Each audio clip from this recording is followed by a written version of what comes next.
When the clock gets loud, on time, character, and what actually matters.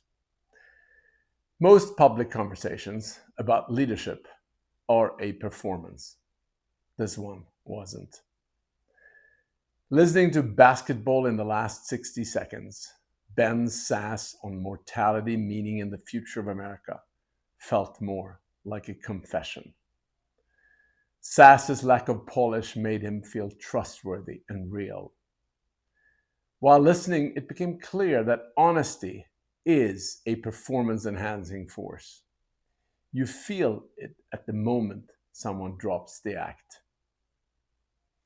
That realization was both moving and unsettling. It raised a simple question: which leaders today speak like this?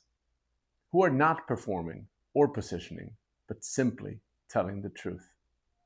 It is surprisingly hard to come up with a name. Sass was not trying to win an argument. He was speaking as he sees life, which is rarer than it should be. He covered politics, institutions, technology, and regret. His words were not packaged neatly or softened for an audience. He shared without self-protection. What came through most clearly was an awareness of time. In December 2024, he was diagnosed with stage 4 pancreatic cancer. He began treatment at MD Anderson, and instead of withdrawing from the world, he leaned further into it. He is facing death, something we all know is coming, but usually keep at a distance.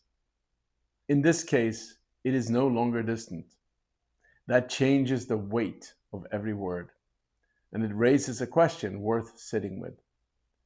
What happens when time stops feeling abstract? Ambition misplaced. Sass's new life situation made him realize that he had been overly ambitious professionally and not ambitious enough at home. It is a simple idea, and maybe even a familiar one, but it is worth pausing on because most people never define what that actually means in practice. What does ambition at home really looks like? One way to think about it, drawing on an idea from Stephen Covey, is to treat home not as a recovery from real work, but as the real work itself. Most of us come home tired, distracted, carrying the residue of everything that happened before we walked through the door. And without thinking, we bring that energy into the room. Covey offered a simple solution. When you put the car in park, pause, take a breath, remind yourself that your most important job is about to begin. Then walk in your door in your house with that awareness. It is a small shift, but it changes everything. Because if you take that idea seriously, it forces you to rethink how you allocate your attention in very concrete ways. Life can be thought of as a holding company. I think of mine as Mats Inc. Each of us is managing our own version. Work, health, relationships, family, friendships, creativity, they all matter, but they don't manage themselves. And if you're not intentional, you will overinvest in the ones that are easiest to measure and reward. At work, attention is visible and rewarded. It comes with feedback, recognition, and a sense of progress. At home, it is different. There's less applause, less immediate validation. And so often, without realizing it, we give less of ourselves there. But if ambition at home is taken seriously, that has to reverse. Leadership begins where applause is absent. The limits of more. With new technology and AI, we talk a lot about abundance, a world where almost everything becomes easier and more available. As Sass put it, the constraint in the world is not there's not enough resources. It's that we don't have enough character. That distinction matters. SASS's clarity does not come from having more information. It comes from having done the inner work. We have built a culture that equates more with better. More money, more status, more information, more followers. It is all measurable, and it is constantly reinforced by the incentives around us. But that logic breaks down. There is a point where more stops improving things and starts degrading them, not just materially, but psychologically and culturally. Material progress still matters. A safe home, access to healthcare, opportunity, these are essential. But beyond a certain threshold, the challenge shifts from having more to becoming more. You need to know how to live, how to relate, how to exercise judgment, how to build meaningful relationships, how to be present. These are not problems of access. What we're starting to see is a kind of imbalance.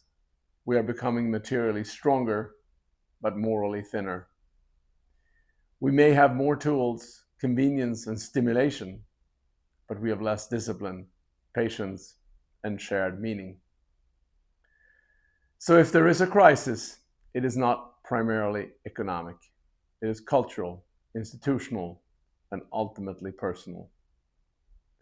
The real question is not what we have, it's what we're able to do with it.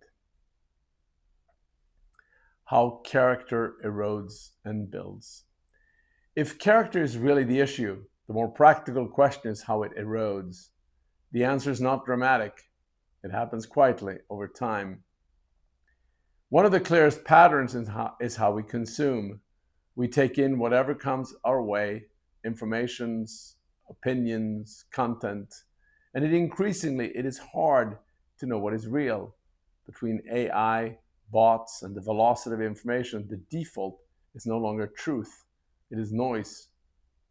Without realizing it, people begin repeating things they have not examined, forming opinions without reflection, reacting instead of thinking. Another is the absence of silence. Without silence, there is no reflection. We are constantly stimulated, always connected, always consuming, always filling space, but without reflection, there is no depth. Then there is how we engage with effort. We have optimized for ease in almost every part of life, and in many ways, that is a good thing. But something gets lost when everything becomes frictionless. Effort has value. Doing something yourself, taking the time, engaging fully, that is part of how meaning is built. And finally, how we spend our time. Digital life has expanded what is possible, but it cannot replace embodied experience. Being in the same room, sharing meals, moving together, building something real, that still matters. Character weakens when we live reactively. It grows when we live deliberately, through curation, reflection, discipline, and action. Why we avoid death. This conversation points to something simple but uncomfortable. When time feels real, life becomes clearer. Priorities sharpen. Meaning comes into focus. Why, then, do we avoid thinking about death in the first place? Well, part of the answer is obvious. It's uncomfortable and unknowable. There's no clear answer, no way to control it, no way to fully prepare. So we look away, we distract ourselves, we stay busy and focus on what is in front of us. In a culture built around convenience, stimulation, and constant input, that avoidance becomes effortless. But death sits outside all of that. It does not fit into our systems of optimization. It cannot be managed, postponed indefinitely, or solved. If we act as if it is far away, we can pretend that we live in a world of performance, that there will always be more time, more chances, more opportunities to fix what we have postponed. This allows us to drift into shallow ambitions, borrow priorities from the world around us, neglect relationships that matter, and delay difficult conversations. We tell ourselves we will get to it later.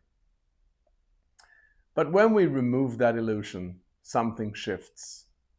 The cost of avoiding death is not just avoiding an uncomfortable topic, it is avoiding a serious engagement with life. When time is treated as unlimited, it becomes easy to waste. But confront the fact that it is not, and a different question emerges. What is it for? Mortality does not shrink life, it concentrates it. It clarifies what matters and what does not. It strips away the unnecessary layers we build around ourselves. In that sense, it's not just an ending, it is a lens. What matters most? When the clock gets loud, what matters most is not what we build out in the world, but who we love, how we live, and the kind of person we are. That is easy to say, much harder to live, because most of the time the clock is quiet, and when it is quiet, we assume there will be more time to course correct later. We all have one life. That is not a philosophical statement, it's a practical constraint. And yet, even when time feels shorter than we expected, it is not too late. As Sass puts it, you can play a lot of basketball in the last 60 seconds. In the end, the question is not whether we run out of time. We will. The question is whether we allow time to teach us what it has been showing us all along. I want to give a special thanks and shout out to my good friend Steve, who heard the clock ticking loudly years ago and has inspired me ever since to embrace QTR, quality time remaining. Scarcity in economics and in life has a way of sharpening our focus on what truly matters. Yet time, our most finite resource, remains strangely easy to misallocate. It slips away on things that, in the end, don't really matter. So thank you, Steve, for the constant reminder, and even more importantly, for including us in so many life experiences that so perfectly signifies what it truly means to spend our time well. Your turn. If the clock got loud today, what would you realize you've been spending too little time on? And in my Substack article or in the email I hope you received, I link to the wonderful podcast that this entire piece was inspired by. Spend your time wisely. See you.